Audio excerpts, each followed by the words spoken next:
Welcome to the Zeke podcast, man. I promise y'all won't be disappointed. Do me a favor, give it a thumbs up, like this video and share it. I appreciate y'all for y'all support and love that y'all been showing towards me. I really appreciate y'all, and I love y'all so much. Tonight, so sit back and kick your feet up and enjoy. We about to talk. Tonight, I want to talk a little bit about me tonight. I want to talk a little bit about my upbringing and where the Lord has brought me from. And I pray that, what I say be a blessing and be an encouragement to somebody of what, God has done in my life and where he's brought me from. Tonight I'm going to be talking about a little bit about me so y'all can get to know more about me. I want to be transparent with y'all tonight. Is that all right for me to be transparent with y'all tonight? I believe so. Okay, so I'm finna get right to it. I was born here in Springfield, Illinois. Born and raised in this town. Grew up in a single parent home. Got one sibling. I got a sister. My mom only had me and my sister. We was the only two in the household. I had a pretty rough upbringing. I done seen a lot and experienced a lot.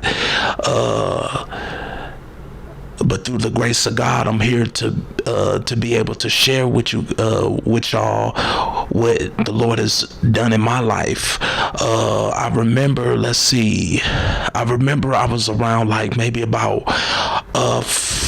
I had to been like 14 years old, and at that time my mom stayed on the north side of Springfield on 4th Street, not too far from where I'm at now. I live on North 8th Street, but we stayed on 4th Street, and I think my sister, she was over a friend of hers house. It was an older lady that took my sister in.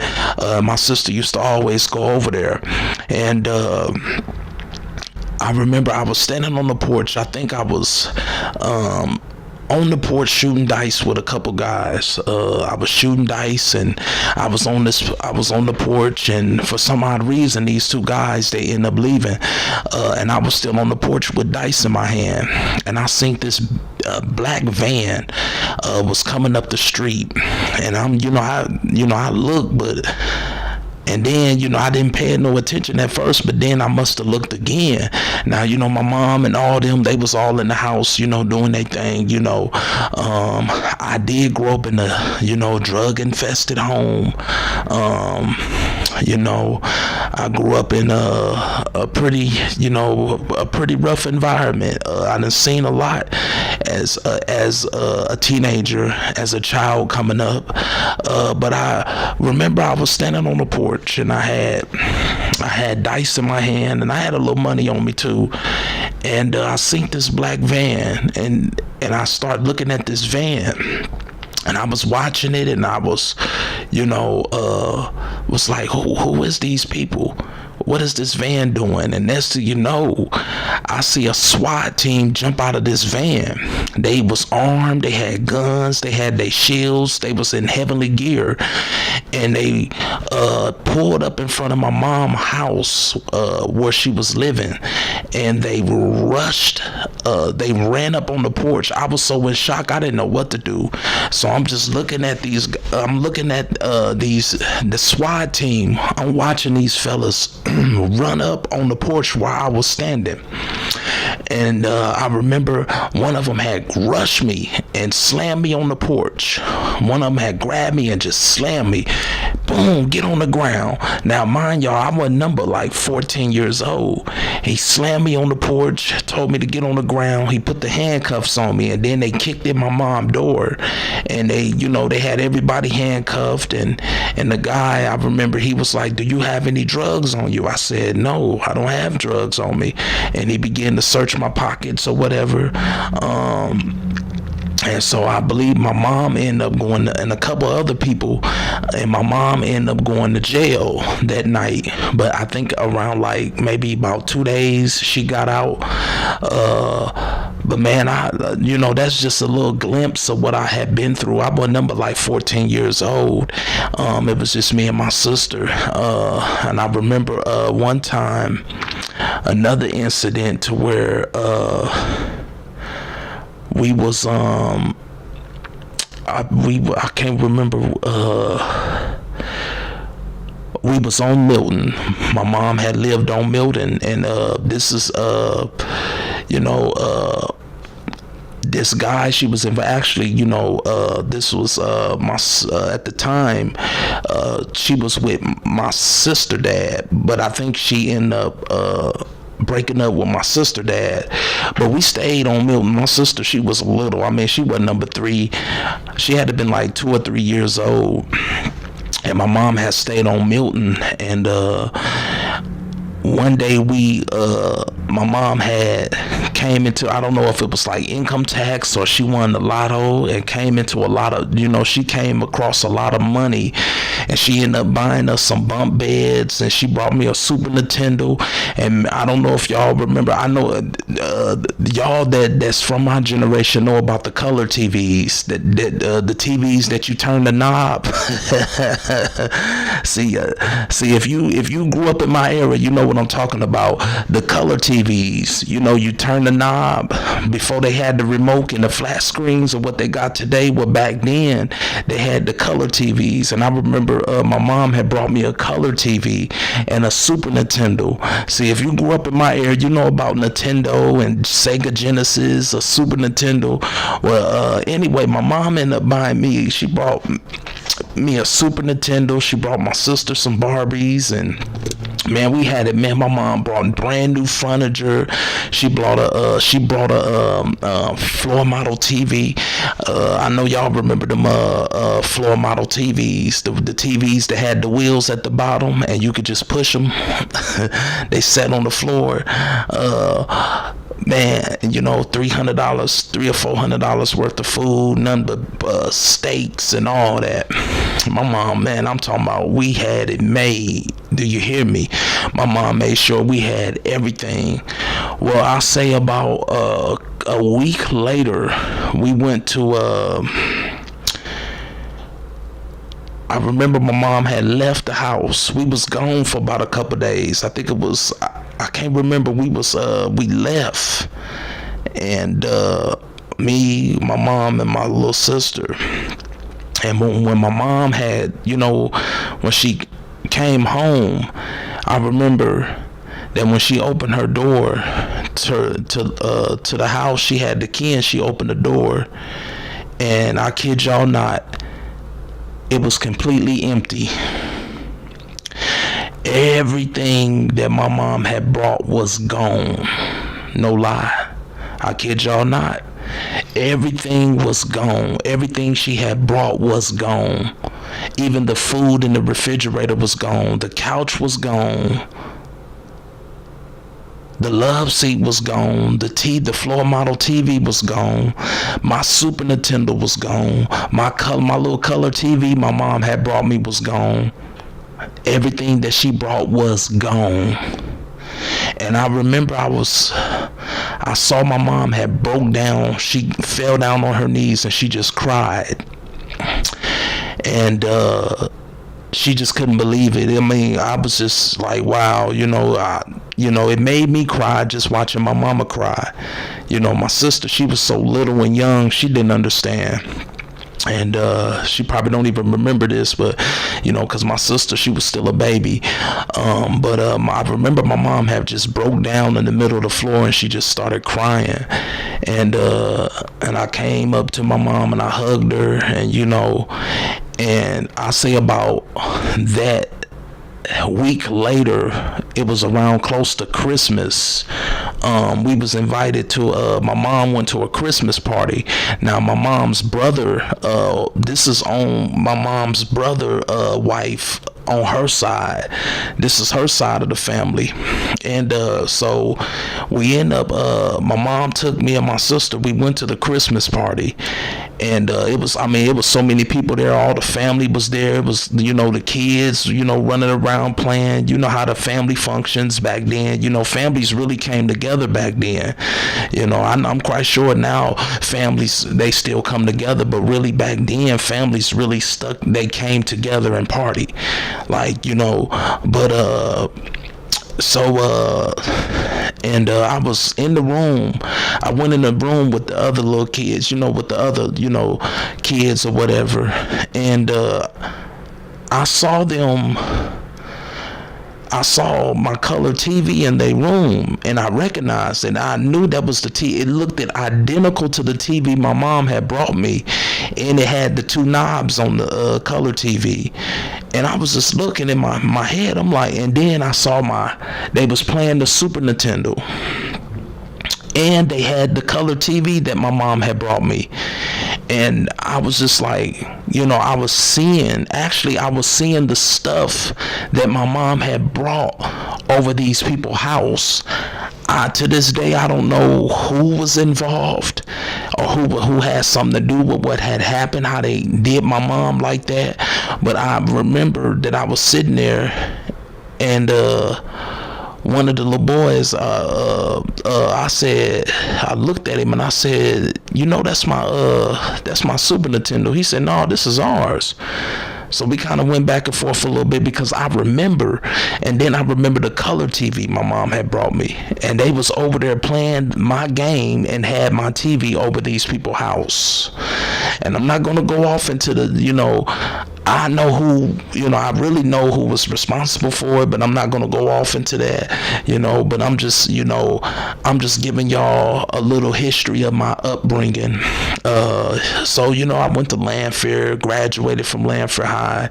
I was pretty much quiet when I was younger. I was always shy. I was always like,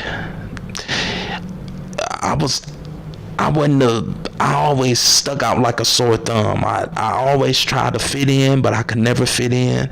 I tried to, hang with, I was hanging with my cousins, and we was doing all kind of crazy stuff, man. I'm talking about breaking in, just doing crazy stuff, stealing bikes, and because I always wanted to feel like I was something, rather good. I tried to fit in for the wrong reason.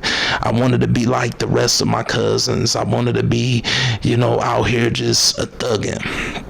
So, my cousins, they was already thugging, so I wanted to do the same thing. I wanted to be like them, hanging with them and getting in, running and stuff and being chased, and just crazy stuff, man. So I remember one time I was with my cousins. Now, this is cool, we was at this hotel. They tore it down. It was on South 6th Street. It was a hotel. It was like a hotel complex. Like, it was like right on the corner of South 6th Street. They told that hotel. That hotel been gone some years ago. This was a long time ago. And me and my cousins, it was called the Bel Air. For those that's from Springfield, I believe some of y'all know what I'm talking about. If you from Springfield, I think it was a hotel used to be called the Bel Air or something like that. But anyway, we was over there, and at that time it was a lot of drugs, and people was selling drugs out of there, and it was just a lot going on over in that area. It was really hot over in that area. And me and my cousins, we was over there, and I remember we was standing outside that hotel. We was in that parking lot, and I had another cousin over there that was hustling. And I remember we was over in that parking lot, and a swarm of police cars, just a bunch of police cars rushed on the parking lot, and next thing you know, we all just took off running, and they chased us, literally chased us. We got chased by the police. And I remember Then me and my cousins, we was all running. I think it was like about 6 of us, and we was running from the police, and we jumped this wooden fence. My cousin jumped the fence, and I jumped it behind him. And I remember my shirt had got caught on the fence, and I had fell up on his leg. I fell on my cousin's leg, and he was like, "Oh man, I think he broke my leg." You know, I was a little chubby little fat kid. And so I ended up, I fell up on my cousin's leg, all my weight. I fell up on his leg, man, and he started screaming. He said, "I can't move my leg," and we had to drag him. And I remember my other cousin had dragged him and said, "Come on," and we end up getting into this garage. It was a garage, and it was dark. And then we was hiding in this garage from the police. They going down the alleys, flashing their lights, looking for us. And we in these people garage. I can't tell you how we end up in these people garage, but we was in these people garage. And one of my cousin friends at the time, he found the light switch. I don't know. I can't remember if it was Will, but it was one of my. He was real close to the family. He was a friend of the family, but he turned on the light switch, and it was just all type of mountain bikes. I mean, it was dirt bikes. It was all kind of. That made our day right there. That made our day. It was all kind of bikes in this garage, and we ended up taking them bikes too, and we all took them bikes. We stole them bikes out of these people garage, and we went right back. We went back on the east side. Man, I'm telling y'all, man, I got some stories. I can go on and on, man. But I'm just telling y'all, man, God is good, man. Look, I'm just, sharing, being transparent of what the Lord has brought me from. And I'm just telling y'all, man, my experience coming up, even in high school, I wasn't a popular guy. I was kind of like the lame, I wasn't too much I wasn't the one that always was searching for attention, even though I wanted to fit in, but I never could fit in. I always stuck out like a sore thumb, man. I tried to be cool and smoke and drink and, shoot dice and try to run with the gang. And, because I wanted to fit in. I wanted to be a part. Felt like I was a part of something, you know what I'm saying? Like some young people like today, they try so hard to fit in and prove, this generation now, they try so hard to prove themselves, and they feel like they entitled to everything. And they just want to fit in, they just want to feel like they a part of something. And that's how I was when I was coming up. I always felt like I wanted to be a part of something. That's why I always try to fit in and try to do things, even though some of it, I'm not proud to say I did some things like stole and, it's mighty funny that my cousins, they used to get caught. I mean, they didn't get caught, but I used to get caught. So, it's like, dang, every time I try to do what they do, they always seem to get away, and I couldn't get away with it. You see, but that lets, I didn't know that the hand of God was up on my life even back then when the hand of God was always on my life, because it was like I always got caught. They never got caught, and I used to always be like, man, why I'm always getting caught and they never get caught? Every time I try to do something I ain't supposed to do or try to steal something, I always get caught.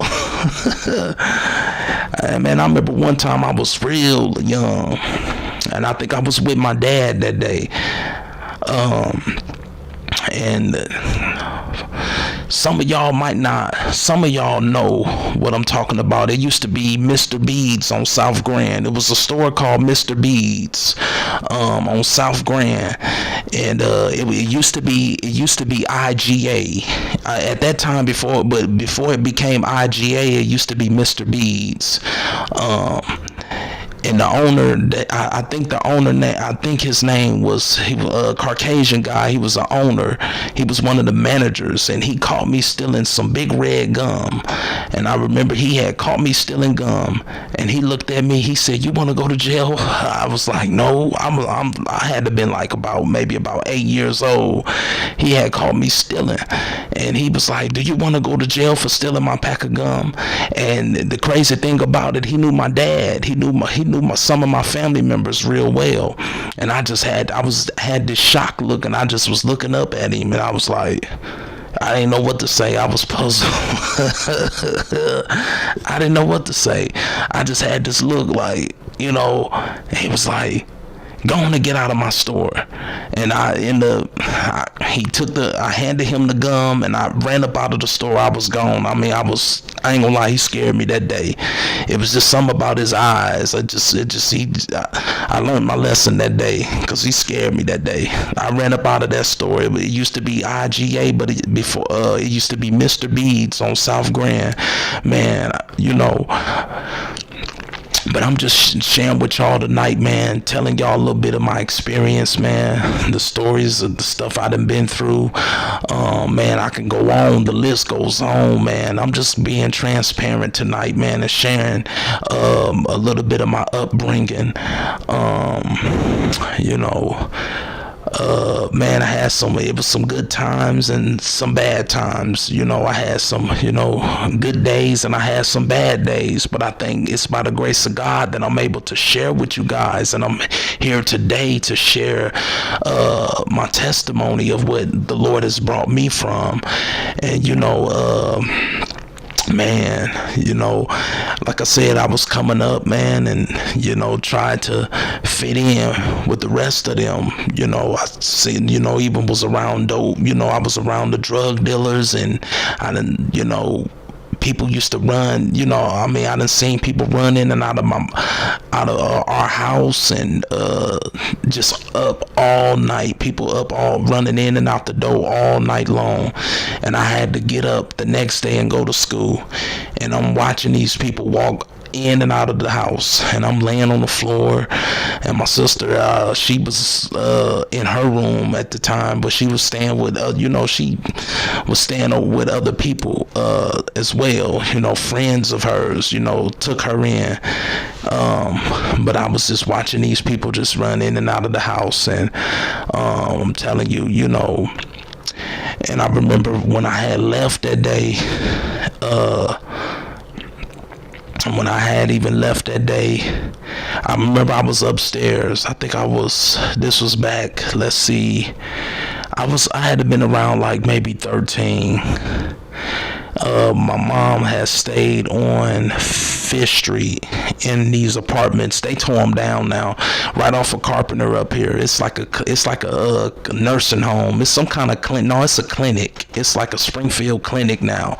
A lot didn't change. They done built so much stuff. They done tore down so many old abandoned apartment buildings and houses.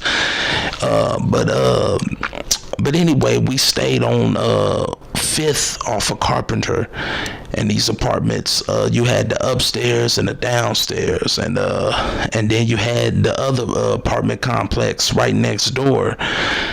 And I'm just in the room playing the game. I'm playing the game in the room, and boom, I hear all this commotion. Boom, all this screaming, "Get on the ground, get on the ground." They kicked in my mom's door again. The SWAT team came in there, kicked in the door, and I'm hearing all this, and I'm like, what's going on? I'm in the room playing the game. I'm in shock, and and they bust in the room, and I dropped the joystick. I'm looking, I'm like, and the guy said, "Calm down, I'm not here to hurt you. I'm not here to hurt you." He had a mask on, had his machine gun, and had his shield. And I'm like, what in the world is going on? And he was like, "Calm down, I'm not going to hurt you."